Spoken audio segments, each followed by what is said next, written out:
राम राम किसान भाइयों, ये वीडियो मेरा आपके लिए है। कितना पिछले कई महीनों के अंदर में जो बवाल बवंडर किसान के ऊपर में जो मचाया गया, जो बिकाऊ किसान नेता जिनका काम ही पिछले कई वर्षों से यही रहा है कि बाप दादाओं के नाम पर धरना प्रोटेस्ट की राजनीति कर करके सरकार को ब्लैकमेल करना, उनसे सूटकेस लेना या उनसे कोई और डिमांड करनी, और यदि वो पूरी ना हो तो सरकार को डंडा दे करके रखना। लेकिन इस बार का जो प्रोटेस्ट हुआ वो प्रोटेस्ट ने कुछ और ही रूप ले लिया। इस बार जो खालिस्तानी ताकतें थी वो भी उसमें एक्टिव हो गई। कनाडा से जो प्रायोजित पहले से था कि रेफरेंडम 2020, उसके मद्देनज़र इन्होंने पूरी जो फोर्स पंजाब के किसानों को भड़का करके ला करके दिल्ली के दर पे बिठा दिया। ये सब आप हम लोगों ने देखा है। और किस मुद्दे पर कि भैया एमएसपी ख़त्म करने जा रहे हैं, कि भैया जो नए कानून आए हैं भैया आपकी ज़मीनें छीन ली जाएंगी।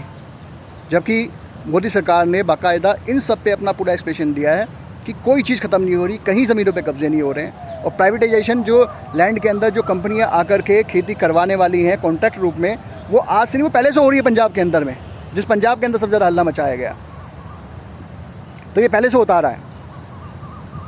एमएसपी की बात करें, आज का ही डिसीजन है, खरीफ की फसलों में एमएसपी घटी नहीं है। प्रधानमंत्री नरेंद्र मोदी ने खरीफ की फसल की एमएसपी बढ़ाई है। इसके पहले के डिसीजन आपने सबने देखे हैं। दूसरा क्रांतिकारी जो स्टेप लिया था वो लिया था डीएपी को लेकर के। अभी कुछ दिन पहले, महीना भर भी नहीं हुआ होगा, 2400 रुपये का बैग हो गया था। 2400 रुपये का एक बैग डीएपी का अंतर्राष्ट्रीय मार्केट में ज़बरदस्त उछाल था उस समय पर। लेकिन प्रधानमंत्री मोदी ने बहुत बड़ा डिसीजन आकर के लिया।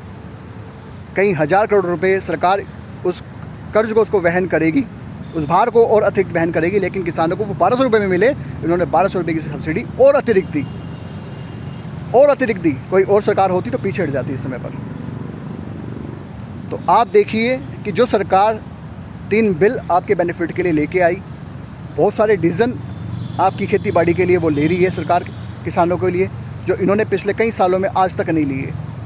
70 साल में कांग्रेस ने कोई डिसीजन नहीं लिया, किसानों को मरवाने का काम किया। किसान इन्हीं पेड़ों के ऊपर पे झूलता झूलता मर गया, लेकिन इन्होंने कोई एक्शन नहीं लिया।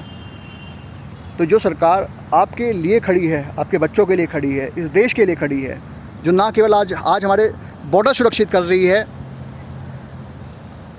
बल्कि खेती के अंदर में किसानों को सपोर्ट इतना बड़ा कर करके उनको भी मदद देने का काम कर रही है। सब्सिडियों पर रिकॉर्ड वृद्धि हुई है। तो वैसे तो ज़्यादातर इन टिकैत बकैत जैसे नेताओं के पक्ष में कोई बोलता नहीं है। ज़्यादातर किसान समझदार हैं, अपने अपने यहाँ इलाकों में जा चुके हैं, अपना काम कर रहे हैं। इनके पीछे बावले होने का उन्होंने, अब जब वो लाल किले वाला इंसिडेंट हुआ था तभी छोड़ दिया था। बहुत सारे संगठन को तभी छोड़ के चले गए थे। लेकिन जिनके नोटों से जिनके मुंह भरे गए हों, जिनके पॉकेटें भरी गई हों, वो अभी भी वहीं बैठे हैं। मुट्ठी भर लोग हैं, ज़्यादा नहीं बचे हैं। लेकिन जो थोड़े बहुत, मैं कह रहा हूँ, जाने अनजाने में फिर भी इनका साथ दे रहे हों मोदी विरोध के पागल होकर के, तो मैं उनसे भी निवेदन करना चाहता हूं कि भाई इन चीज़ों को, फैक्ट्स को आप देखो। जो सरकार खरीफ की फसलों में रिकॉर्ड वृद्धि कर रही है, आज सरसों का सबसे ज़्यादा कीमत अगर किसानों को दी गई, जो मार्केट में जो प्राइस बढ़ा है सरसों का रेट का, उसके पीछे का कारण ये है कि किसानों को उसका बहुत अच्छा मूल्य भारत सरकार ने उनको दिया है किसानों को। तो जहाँ एक तरफ प्राइस बढ़ेगा, किसानों को अच्छी खासी प्राइस, फसल महंगी खरीदी जाएगी, सीधी बात है, मार्केट में प्राइस तो बढ़ेगा भाई सरसों का फिर तो। और दूसरा, जो डीएपी को लेकर के जो डिसीजन लिया, 2400 रुपये का बैग 1200 रुपये में आज की डेट में मिल रहा है। और ऊपर से 3 आपके जो सबसे क्रांतिकारी जो बिल लाए गए, जिनको फ़िलहाल होल्ड पे रखा है बाकायदा सरकार ने, इनके ज़बरदस्ती के पचड़े के कारण जब इन्होंने डाल दिया, तो सरकार नहीं चाहती थी कि टकराव हो। सरकार नहीं चाहती थी कि ये सिखों की आड़ में लेकर के खालिस्तानी इस देश के अंदर फिर से पंजाब के अंदर आतंकवाद को जन्म दे दें। सरकार बहुत प्रिकॉशंस ले रही है, सरकार को सब पता है, सरकार सब देख रही है। उसके पास अपना खुद का जो अपना सिक्योरिटी का जो अपना तंत्र होता है सूचनाओं का, वो सब चीज़ें जानकारी दे रहे होते हैं। और हम सब लोगों ने देखा है किस प्रकार से खालिस्तान को लेकर के खुल्लम खुल्ला वहाँ पे नारेबाजी होती है, खुल्लम खुल्ला वहाँ लोग आकर के पूरे किसान आंदोलन को इन्होंने बदनाम किया, किसानी को इन्होंने बदनाम करने की कोशिश की गई, उनके कंधे पर बंदूक रख करके फ़ाइट करने की कोशिश की गई।